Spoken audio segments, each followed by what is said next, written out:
And before we get this going, I'd like to first and foremost send a huge shout out to all the firefighters, both on ground and in the air, battling the LA and Palisades fire on the West Coast. Not all heroes wear capes, but you guys are absolutely the heroes of those people who are needing you the most right now. So keep up the good work, and we're all very proud of you. Welcome to the Vertical MRO Podcast. Today, we are thrilled to have Mr. Mike Broderick, a seasoned professional with over 53 years of experience in the rotorcraft industry. Mike's extensive career spans various roles, including A&P technician, technical consultant, and management positions across multiple organizations. In this two-part podcast, we'll explore Mike's journey into aviation and discuss some of the most impactful missions he's been a part of throughout his career. We'll dive into his experiences during the 1984 Olympics in LA and how those moments shaped his professional path. Mike is currently the owner of RotorDock LLC and serves as a consultant for Turbo Pure Water, where he focuses on innovative solutions for aviation maintenance. He also contributes as an editorial writer for Helicopter Maintenance Magazine. We'll learn about the fiscal and operational benefits of water distillation systems for turbine fleets and the importance of continuous education and training in our aviation industry. With the ongoing shortage of A&P technicians, Mike will share critical insights on attracting and retaining new talent, particularly among younger generations like Gen Z. He'll discuss the collective responsibility of organizations in addressing this issue and the purpose of innovative strategies to inspire future aircraft maintainers. Additionally, we'll touch on the significance of mentorship in the helicopter maintenance and how experienced technicians can guide the next generation. Lastly, Mike will highlight his numerous awards and recognitions throughout his career, including the very prestigious Charles E. Taylor Award for 50 years as an A&P technician. We'll also discuss his current roles within industry committees that focus on workforce development and technical maintenance. Join us as we dive into Mike's remarkable career, and it truly is remarkable, and gain valuable insights from one of the industry's leading experts. I'm Val. This is Vertical MRO. Let's get this going. Special thanks to our sponsors for this podcast, Bell and Rotorcraft Support, Inc. Welcome to the Vertical MRO Podcast, brought to you by Vertical HeliCASTS. All right, everyone, you're ready to contact. You're cleared to the Bravo. The Vertical MRO Podcast explores the fascinating world of helicopter maintenance, repair, and overhaul with your host, Val Medved. Now, line altimeter 3029, approved as requested. The podcast features helicopter technicians, mechanics, engineers, and MRO experts who share invaluable industry insight, knowledge, and stories that will inspire current and aspiring industry maintainers. The topic of troubleshooting is interesting to me, and especially in a conversation with you, when you consider how troubleshooting is changing with the implementation of technology and all these digital systems. What advice do you have for the younger A&Ps, younger mechanics who won't have the physical hands-on troubleshooting that you've had over the course of your career? What advice would you give to young folks? Well, to the younger guys, don't depend upon the technology to tell you what's wrong. Again, I go by, there's nothing that takes the place of, like we talked about before, getting to know your helicopter, getting to feel it. The hum systems that are out there are an absolute godsend. They save tremendous amount of time and stacks of money because they can identify some issues that are starting to go. Sometimes these issues are so subtle that it's hard to find them. The reputation of the early home systems was not very good, and people doubted them. But the latest ones that are out there are a good troubleshooting tool. And any tool that helps the mechanic get the helicopter back in the air again with limited amount of work and expense is a good tool. But nothing takes the place of the hands-on. Like I said, treat it like your first girlfriend. Yep. Hands all over it. How have you seen have you seen a change in the way schools are addressing troubleshooting from an entry level standpoint with the implementation of technology as time has gone on? I don't think they're spending enough time on it. I don't know. I mean, they say they've changed the curriculum a bit in the A&P schools, and they've left it kind of up to what the teachers want to teach, I think. I mean, that's kind of what I'm getting. But I don't see I mean, these guys are at a disadvantage. They've got to teach what is going to be tested, and they've got to teach a well-rounded education. But I don't think they spend enough time on. Definitely, they spend no time on the drones, and that's a scary thought. Maintenance is not taught. There are no maintenance guidances other than what the manufacturer does. And I've given a couple of presentations on, treat if you don't know what to do with a drone, treat it like a helicopter. And I don't think that that the schools are inclined to go into actual troubleshooting of the rotorcraft. You need that. And I don't think they've gone through the sequences of what it takes to do troubleshooting. Don't start with the most difficult system. Couple things. One is when you're troubleshooting, start with the simplest thing first, the easiest thing to fix. But also remember, one of the first questions that I would ask when coming to troubleshooting, what was the last maintenance you've done, and when did you do it? Is it just come out from maintenance flight? And maybe his first hour after it's done some maintenance, go back to what you did there. Don't go hunting somewhere else, because in most cases, if the trouble wasn't there before you did the maintenance and it shows up after you've done the maintenance, duh. That's where it is. Yep. Try and use common sense with what you're doing. The thing about A&P is what we like to do is we like to demonstrate our knowledge. So the first thing we do is again, try and find the most complicated system out there that could be causing the problem and dive into that so that we look like we know what we're doing. And, a lot of times that leads you into more problems than it fixes. Keep it simple, stupid. Yeah. That's the KISS rule. Absolutely. Love just that. kind of going into this here, Mike, just letting, kind of keeping in on that same thing here. And this is, you mentioned the collective responsibility in addressing the technician shortage. We all know this, right? This is a massive issue that's going on right now.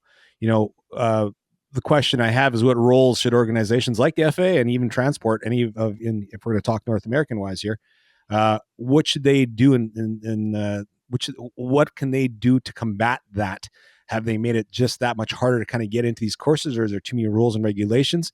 And how do they kind of moderate that to kind of get that attraction back into anybody who wants to become an A&P or an AME? They need to during the training for the A&P and the A&E, what they need to do is get back to the basics of, if we want to stay with troubleshooting, get back to the basics of what you have to do in troubleshooting, whatever the system. And that's what we started with. Keep it simple. Use the simple stuff. Don't always go to the tough stuff, but have a class or have somebody instruct them to that. Put more troubleshooting items in front of the student. Break something and make them figure it out. Have them do some troubleshooting. Have them teach them more of the theory of why something operates, because if you know how it operates, you'll know what it should be doing when it's breaking. And therefore, that'll help you with your troubleshooting. Keep the theory of why the compressor works the way that the compressor works, why the wings lift the way they do, and the design of the wings, or the design of the main rotor blade, why the rotor blade lifts on one side and dips on the other side, why it does all of these things. If you learn all of that stuff, if you understand the theory of why it works the way that it does, again, the troubleshooting becomes part of it. And then treat troubleshooting as kind of a fun puzzle. I realize that it's not fun, but if you don't treat it as drudgery, if you treat it as a challenge, as a fun challenge, like a crossword puzzle or whatever, you keeping a positive attitude about it. Don't give up on it. Keep chasing down. If it's not right, if the first thing you did didn't work, keep delving into it. Keep going after it. But again, the more you know about your product, the better you'll be. And each helicopter has a different signature. Each one is treated and runs differently and has a personality all into its own. Sure. And that's I think where we Tristan, go back to what we talked about at the beginning of learn that personality. And I had an interview a couple weeks back with an educator, and he said exactly that. They take stuff apart for them to get put back together with the questions along the way. So it's a good method and a good kind of theory to kind of jump into that. And when you're talking about, the the break things first to fix them, Thomas Edison said first, I didn't create one light bulb, but I broke 1,000 of them first before I can make it right. So, and that's true. Yeah. The best time to learn is while you're in A&P school. Break it. Yep. Take the opportunity to figure out what it's going to take to fix it. And if you do it wrong, all you're getting is, you're not maybe getting a passing grade on that one, but you're not hurting anybody. Yeah. And you're looking at the results of it. And, again, it goes back to what the instructors are able to teach, as well as I think the feds need to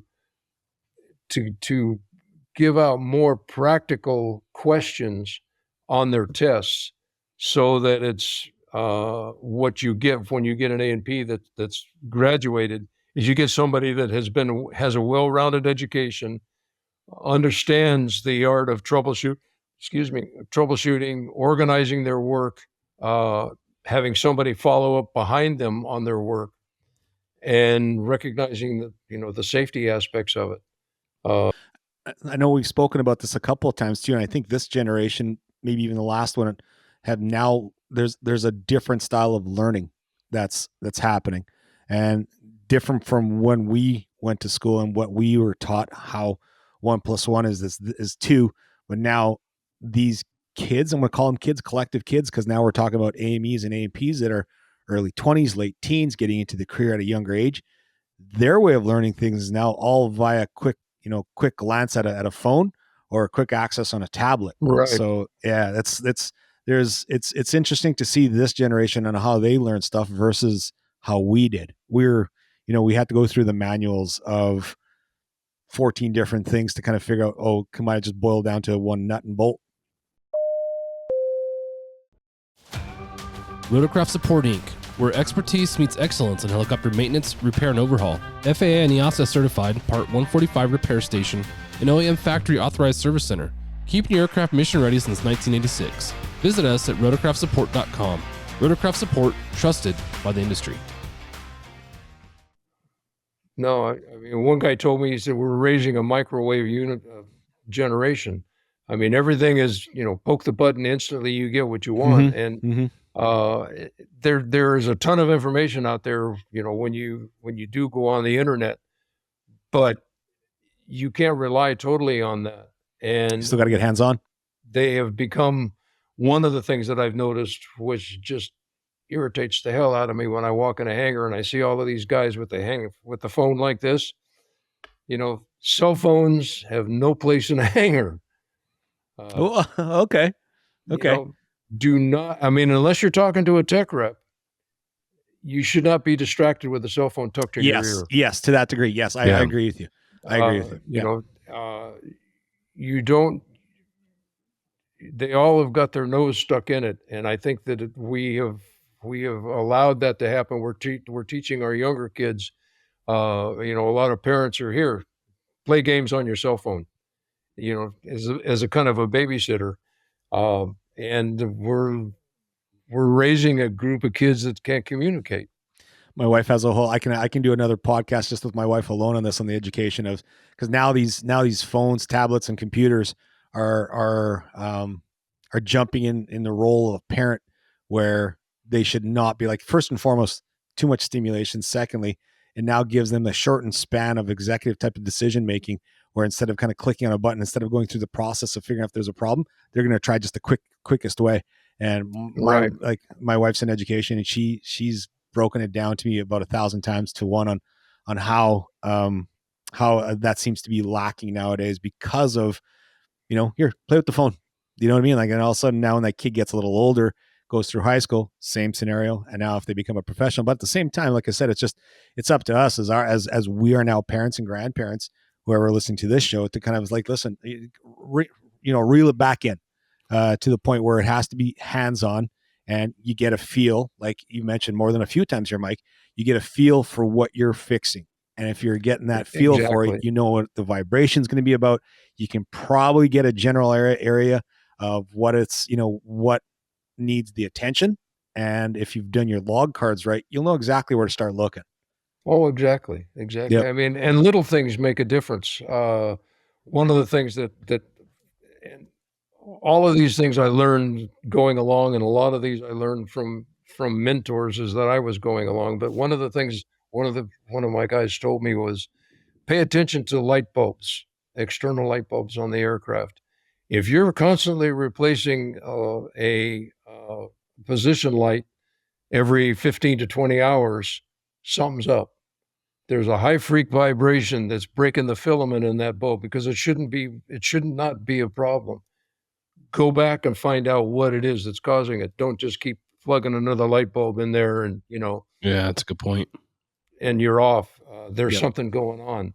And, the vibrations they're subtle. They're subtle things that until they break something, you don't know. If you're not paying attention, you don't know that they're there.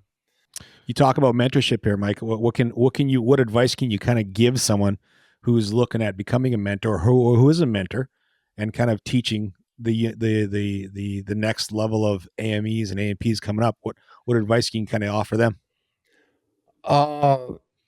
One of the things, besides paying attention to your job, is do not become complacent over doing a routine. Don't let routine drive you into complacency. They talked about the Dirty Dozen, and it was DuPont, I think, that found them. And I mean, he had well over 100 of those things, and I think they boiled it down. But as I've gone through them and analyzed them, and I look and I see, right at the base of each one of those things, supporting one of the Dirty Dozen, is complacency.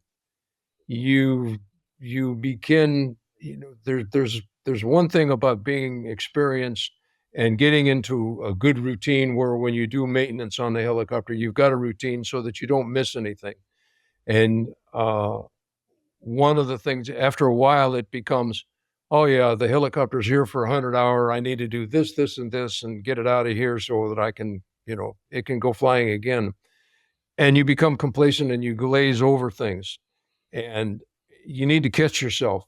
If your first inspection, you didn't find something, you didn't inspect it. Go back and make sure that you really looked at what you were doing. And that's difficult. Lives depend upon it. Because you're under the pressure of getting the job done. You're under the pressure of, I'm experienced, I should know what I'm doing. So why am I taking so long with this? And again, it falls back to complacency. And I think, John, when we hit this yesterday about pilots hitting a time in their career where it's somewhere around 500 or 600 hours, where they become very overconfident in a lot of cases, and they've either crash or scare the hell out of themselves, and it snaps them back. And it's kind of the same thing when it comes to being a mechanic. After about 3 years of working on the same aircraft, looking at the same thing time after time, pretty soon you become, I got it. What else is there?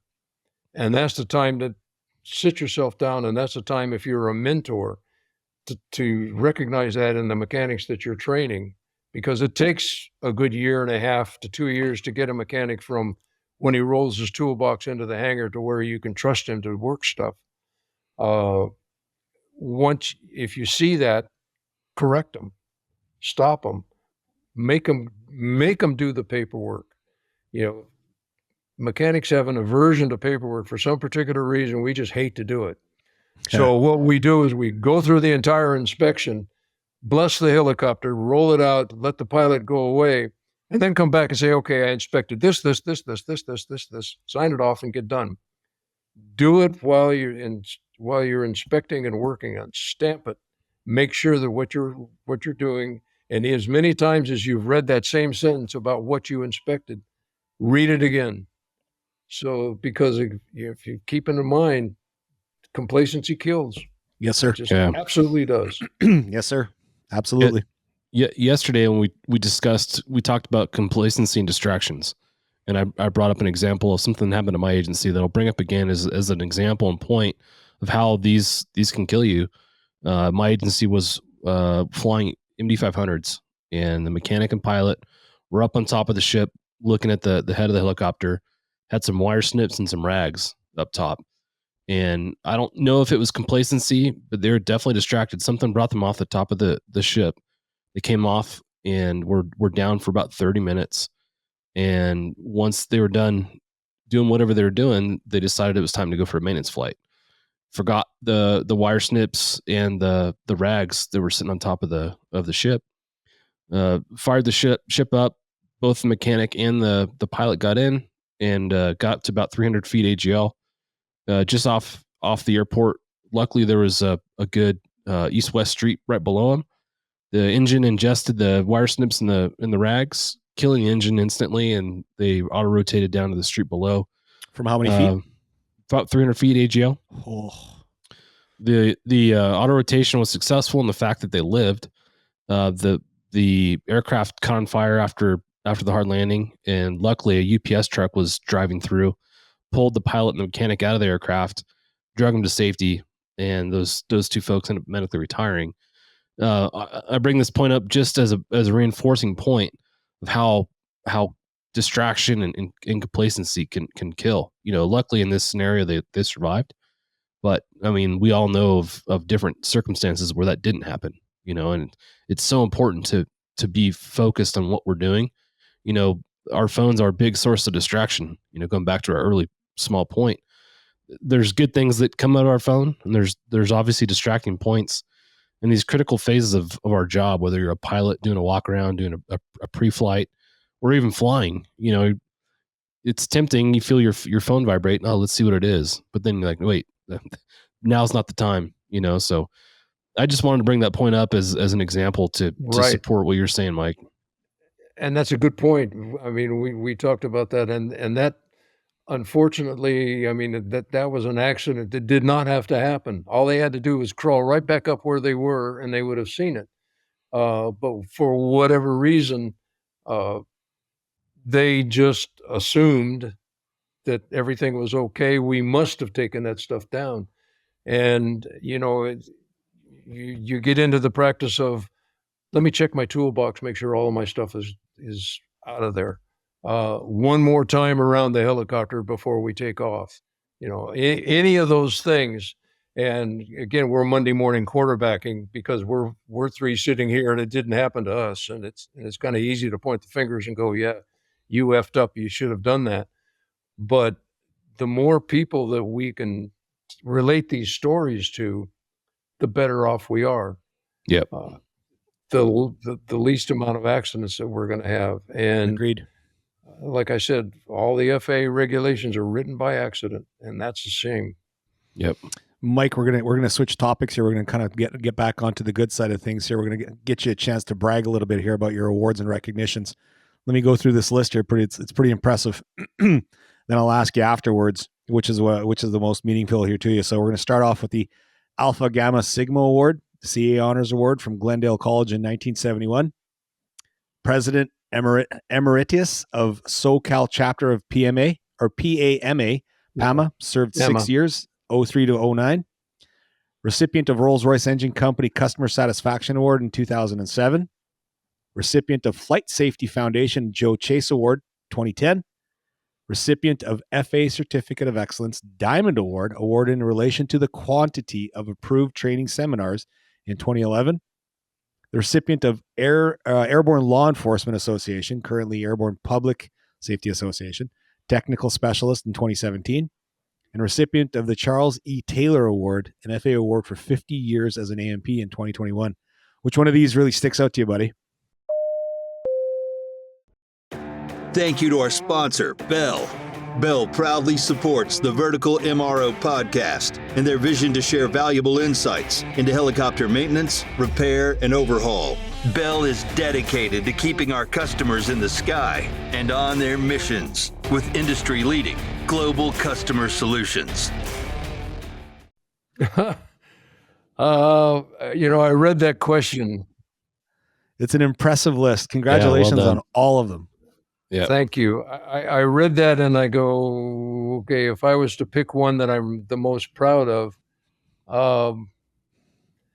it's hard to say because they all represent different things. I mean, the recipient of the Customer Satisfaction Award from Rolls-Royce, that meant that I was doing my job. The Diamond Award, I guess, from the feds, had to be earned in the fact that I had to go through so many training sessions, and it's kind of what I've been saying about passing it forward. That holds the thing. The flight safety, that one surprised me. That came up on me, and I was recommended by that from a peer. That also has something. But I guess the crowning blow, the crown for all of them, is the Charles Taylor Award. 50 years of being a successful A&P. The crown jewel. Yeah, I mean, and that really kind of puts it, that puts the crown on the career for all that I've been able and been fortunate enough to do. And thank you. See, now you're going to make my head big again. I'm going to be outside the screen. We'll put on wide zoom angle here, so we're good. You're going to have to here pretty soon. You're going to have to go get out of get into landscape here pretty quick for me to take up the screen. But they all mean something, and it's kind of hard to pick one over the other. The Alpha Gamma Sigma, that all I had to do was just study to get that. I think that one surprised my mom after getting, kicked out of college a couple of times. Trial runs. We'll call them trial runs. Oh, yeah, that one. I mean, school of hard knocks before I finally figured out what I needed to do. And the thing about the education is that I had to wait until it was tough for me to get. I was married when I went through A&P school, and my schedule was 8 to 3 for school, 4 to 9 working at the Porsche VW dealer, 9 to midnight study, get back up and dance all over again for 2 years. Golly. And you definitely grounded out, friend. Well, you wanted that, that's what I wanted. And then the same thing when I finally figured out and got the bachelor's degree, I was married, and then I had 2 kids. So I wanted to finish that. Has either degree given me extra money? No, I think there's just a crown to your. It shows your tolerance for pain. It's you're a glutton for punishment. Yeah, and you're a glutton for punishment, and it's kind of a personal thing.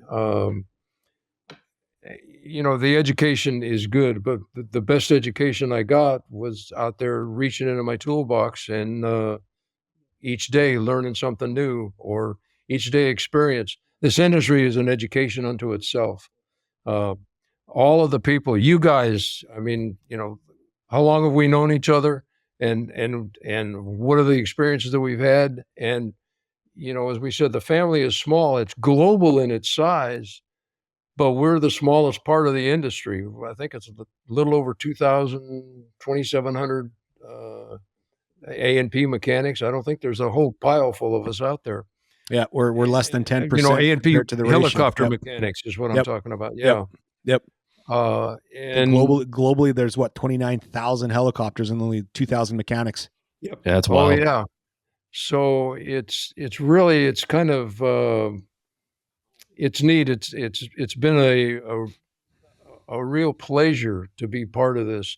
It was extremely flattering to have Brian send me the text that he did, and for you, John, to reach out and, Vala, to ask me to, for you guys to sit and listen to me ramble on about my career. No rambling here, buddy.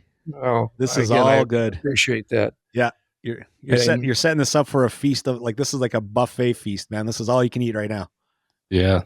Well, Talk about transferring of tribal knowledge. This is our goal, and having someone like you with your amount of experience and expertise on the show to impart on the younger folks some of those things that you've learned over the course of your career. And I think it's great. So thank you.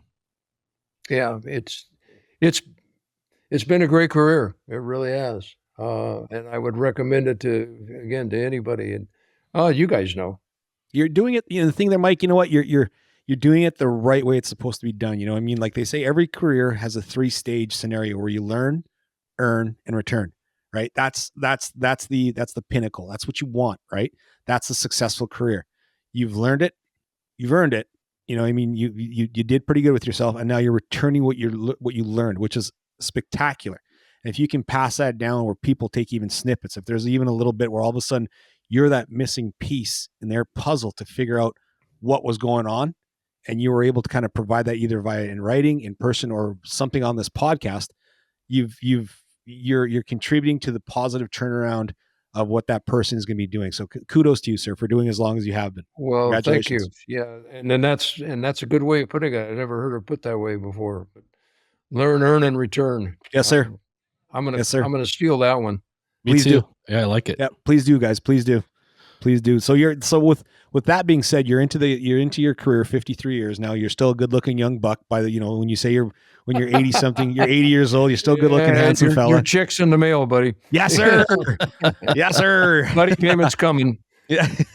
I'll take you up on you know what? We'll do a bourbon there at VAI. That's what we'll do at HAI or VAI. Sorry. Yep. You got it. Let's talk a little bit about your industry involvement now when you're kind of getting into being on an advisory committee and a member of the Workforce Development Advisory Committee. Can you speak a little bit about that?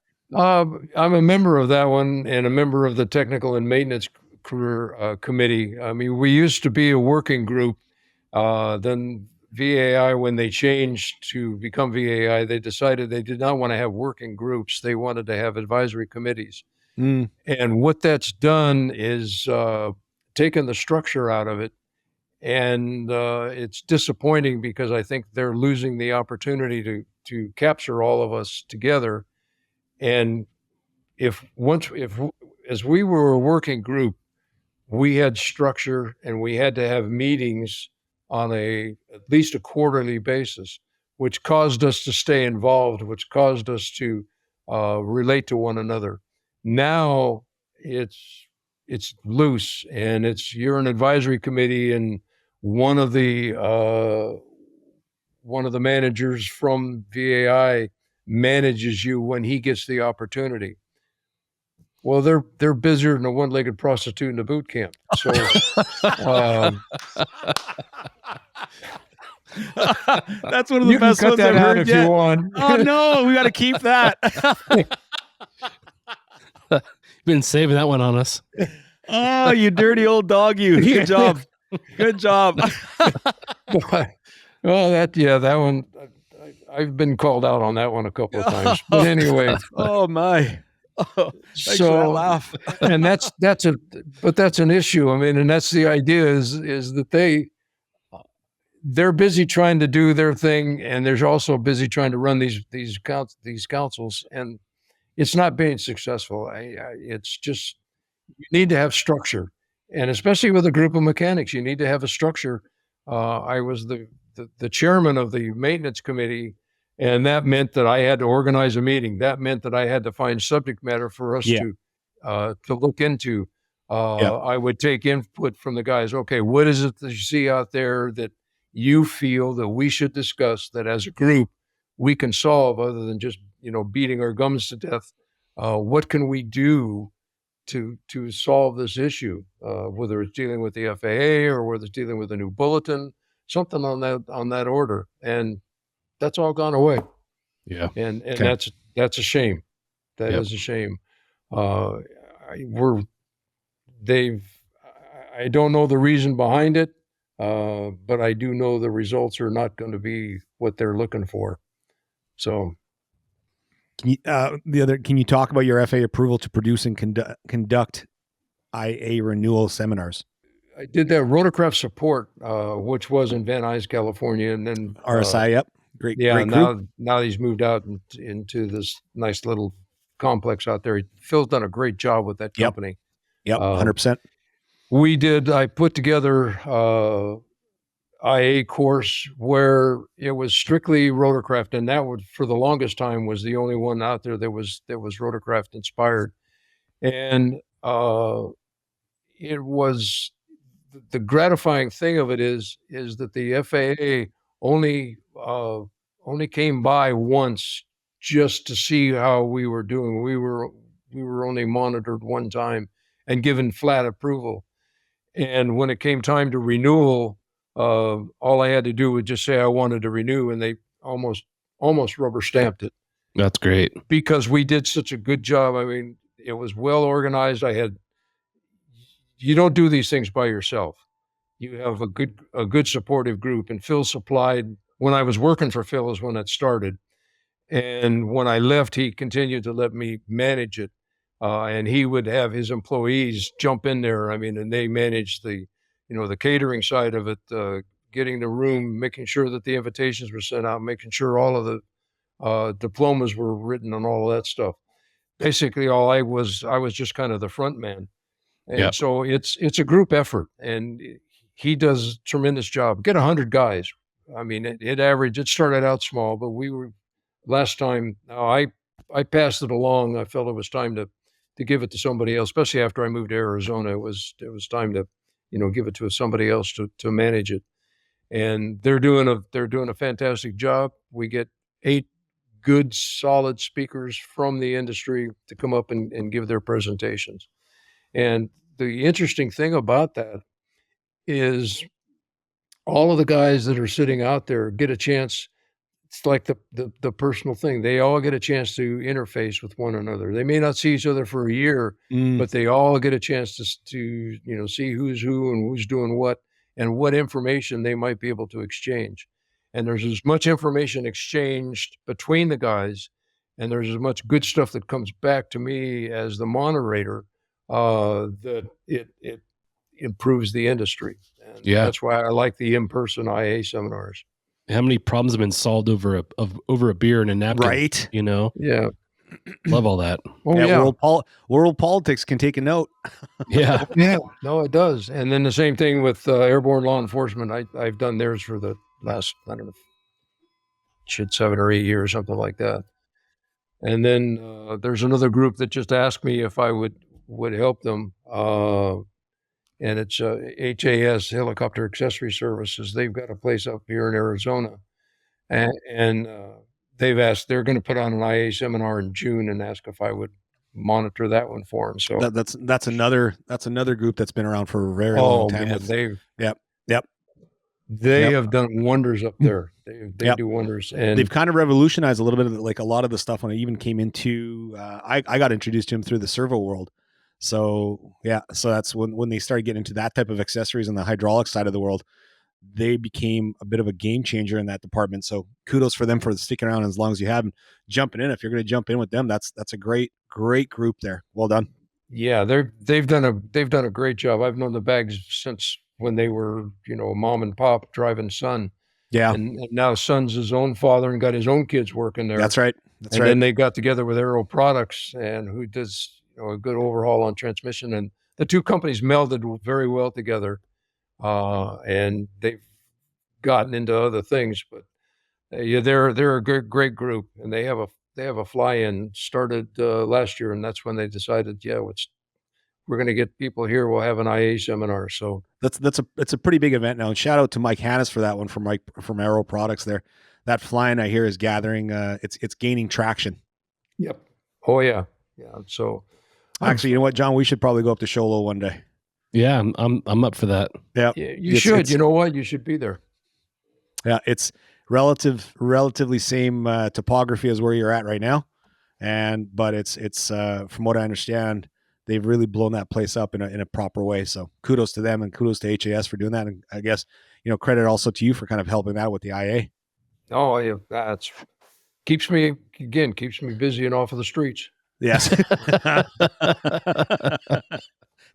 telling jokes like that one. That was a classic. I'd have used, busy than a 9-tailed cat in a room full of rocking chairs, but you took it up on a level, right? So well, I tried, nothing else. I want you to remember me. And so that one, like what you said, you're going to use my learn, earn, and return. I'm going to use that one on another forum. Yeah. Well done. Well, it gives you a nice visual. That's right. That's right. So good. I'd love to tell you where I heard it. I can't remember where I heard it the first time, but I've cleaned it up considerable from where I heard it. Yeah. So good. So good. Listen, we're like, I know we're kind of, we're getting in some longer times, I thank you very much for it, but we're kind of looking at going ahead to looking at talking about, current and future trends. What's your thoughts on where we're headed? The Vertical MRO Podcast is powered by Vertical Magazine, the rotorcraft industry's #1 trusted multimedia resource. Visit Vertical Mag Media on YouTube to gain access to exclusive videos featuring operators in the field and more unique content from the pages of Vertical. Subscribe today to stay informed and inspired. There's always going to be room for the helicopter. There's always going to be room for taking it to the next spot. And the fact that we're going to use it as a good transportation tool, and the electric powered or battery powered UAVs, I think is a good thing. As long as we can keep the legal beagles from costing it too much money, the more they drive the cost of operations up, the more they're going to drive the small operator out of the business. Right. And we're going to end up with a lot of large operators who are going to be charging too much, who are going to end up themselves driving themselves out of business. That's the thing that I see is that the cost of doing business is becoming outrageous. Just from the time when I first started overhauling parts to the time now when I look and I see, $1 million to do an engine. I mean, a Rolls-Royce engine. Come on, you got to be kidding me. I mean, why has it cost this much? Why have parts not just gone up 10, 15%? They've doubled. Yeah. Right. Yeah. And again, it all comes back to that, to that legal side that we're talking about. Yeah. So my jaw hit the floor when I heard how much an impeller costs nowadays. Oh, yeah. $50,000. And that was a come down. Yeah. You remember when? Yeah. So that was like a holy crap moment. Like what? So I mean, and that's, obviously it's a engineered part, but you haven't changed the engineering on it. And if we're so friggin' smart, then how come we haven't figured out a better way to make it less expensive? I mean, again, proper advice. Yeah, we're going to drive ourselves out of business with that type of stuff. And maybe they're going to, perhaps they're trying to drive us towards the lithium ion battery powered aircraft. I don't know. But I'll tell you this, you want to throw another wrench into the problem up here, especially like I live north of the 49th parallel up in Canada. So when that US dollar gets stronger and the Canadian dollar gets weaker, anybody that's up here and they're having to pay USD for things, we're bordering 1.5 times right now. It's crazy. Yep. Yeah. It's nuts. So yeah, it is. I mean, it affects everybody. 100%. 100%. That's my concern there. The lack of interest that it appears that we're getting from new mechanics showing up. We're going to have to go out and do a better sales job of getting A&Ps and training pilots, helicopter pilots. You can't just drop a guy into the right seat and let him go. A helicopter pilot takes a lot of training, as does the A&P mechanic. Well, John said it was a couple of crayons and a phone book. Like I don't get it. Yeah, the phone book just so I can see. Just to get you up a little higher. Yeah. Sorry, Mike. I always deflect to comedy. My bad. I'll let you continue. That's good. Gotta go get them. but it's those things there. I see it's becoming tougher to get recruits in there. Yeah. And Agreed. we used to get a lot of them from again, Vietnam was the one that started this industry, Yeah. and the armed services kids aren't joining the armed services like they used to, so you're not getting the candidates. And then the candidates come out, again, when it comes to mechanics, they come out and they're pretty specialized. So it takes a lot of training to take a helicopter mechanic out of the Marine Corps or the Army and drop him in place at a commercial operation. It's as as we talked about just a little bit earlier, it's expensive to train because you put your new guy with your most experienced trainer. So now you don't gain two guys, you lose a half a guy while you're training. And that's expensive to the guy that's doing the training. Sure it is. I think one of the things that I'm seeing that is hopefully a good movement is taking guys and letting them be apprentices while they're going to school. Yes. And paying them, a living wage to be an apprentice. Once they get their A&P, now ask them to, have them stay. If you help get them there far, have them stay for a couple of years to pay you back.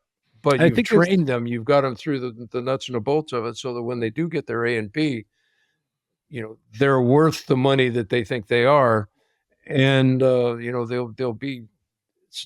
They'll be able to tell real quick whether they want to stay with this industry or not. Yeah, right. Yeah, and I think there's more than a handful of companies that are out there. Yeah, I'm sure I might be speaking out of turn. More than a handful. It could be. Hopefully there's more than that. But from what I understand, there's companies out there offering paid apprenticeship, that you're going to school, you're still collecting a paycheck, and you just owe them a few years of work right after. So I think if they continue to do that, not only does it it shows the investment from the company to the person, but the person into the company and then into the career. So yeah. It's a win-win for sure. Win-win all the way around, especially for our industry. We're seeing a huge diminishing number. And I'm going to probably even say, I know they're trying to pump out the numbers here as fast as they can get them. There's some, reputable AMP colleges out there that are still trying to turn out good product out there. And I understand that because it's their name on the kid's back when they get out of the school. And I know that there's going to be hopefully this is just a glitch and it's just a short-term glitch, but it's still a painful one nonetheless. So I'm hoping that it kind of does turn around for the positive relatively soon, because we need them. We need you. We do. Yeah. If you're listening to this show and this is the episode that you're listening to, and you're contemplating, if you're on the fence to get onto it, jump in. Career's good. Look at Mike. He's got 53 years. John, how many years are you in? 25. So you're 25 and I'm 26. So here you have, well over 100 years of knowledge and experience talking to you that this is a good career. Is it easy? No. But nothing in life that comes to you in a good way will ever be easy. So this is just one of those jobs that the rewards are worth what is that movie? Remember that movie Heat? I do this every now and then. I quote stupid things. This is one of them. The juice is worth the squeeze. So. Yep. That's true. Yeah. That's true. Good one. I'll have to remember that one. I'll put that one right next to my prostitute joke. Yeah. The good thing too, and maybe it'll be more intriguing to the newer generation who grew up with cell phones, was as they gave birth. The drone industry needs good technicians. Yep. Agreed. The FAA needs to start training maintenance and pilot techniques to these students as they come out, because we're going to need a pile of them. As the drone industry is growing, and it's becoming part of it. So, that also is something that I think is being missed at the A&P schools, is they're not teaching that. And so, because that's electronics are the wave of what's going on, and we need to you need to have more information passed on about Agreed. electronics Agreed. and stuff. Agreed. As we begin to wrap this up here, Mike, and again, can't thank you enough for jumping on board with us here. I know I wish I will say this now. I'd love to have you back for another show. Absolutely. Yeah, I'd love to have you back on another show. And if we can get a couple of the older guys that we were talking about there, is Mike. Mike Senior. He's still hesitant. He's Mike shy. I'll maybe get Heroes to kind of blib blab a little bit there too. But again, Heroes would be a good one. Yep. I'd love to have, like I said, these are all tribal knowledge guys that I wish that we can kind of have them on. And we've just only but scratched the surface with you for this, Mike. So I do appreciate you coming on board. And I hope that if anybody's listening to this, they can kind of take away exactly that it's, there's knowledge being handed down. It's just a matter of how much you want to take of it. So, thank you. I enjoyed it. And it was, hopefully, we managed to give somebody just that much more knowledge than what they had when they walked in, and that's good. And you guys are doing a great job. You're doing a great service to the industry. Thank you. Thank you. Thanks, appreciate Mike. Appreciate you telling us that. I always end up every one of my shows, man. It's probably the last and most important question of the show. All right, you ready for this? Does pineapple belong on a pizza? No. Yes. Yes, he's one of us. One of us. One of us. We're coming back, Johnny. We're coming back. We're coming back. You won't believe how many people have said yes. I'm just like, oh, we can't be friends. No. It's going to be tough being friends with you. No. Pineapple belongs on an upside down cake. There you go. You do not put it on pizza. There you go. There you go. I like it. Pizza's served best cold with a beer in the morning. That's the day of the hangover. Absolutely. I'm not disagreeing with you. Yeah. Any last words or questions there, Johnny? I know I kind of jumped over here, buddy. No, that works. You're fine. So I'm good. I've got John. Yeah, no, I'm just honored to spend time here with Mike and to learn about your career and all the impacts you've had in the industry. Thank you for everything. It's been an honor to speak with you, and look forward to speaking to you in the future and allowing our friendship to grow and continue. All right. I'll do it again. Yes, sir. Sounds good to me. And if you're listening to this podcast, please hit that subscribe button. Show us a little love. We appreciate you guys kind of tuning in. And if there's anything that you ever want to kind of jump into, just look us up on MHM Publishing there, and we can kind of get some topics going at the same time. Love to hear from you. So on that note, I say thanks for listening in. Mike, thank you for being a guest. Johnny, thanks for jumping in co-pilot here with me. I appreciate you and love you. Yes, sir. And Merry Christmas to you, Mike. Happy holidays. Christmas. Yes, Merry Christmas. Happy New Year to you guys. Yes, sir. Merry Christmas to you, John, you sexy devil, you. I hope you have all the best to both of your families there from all of mine, all right? So I appreciate you guys, and Happy New Year into the new year as well. Merry Christmas and cheers. Cheers, guys.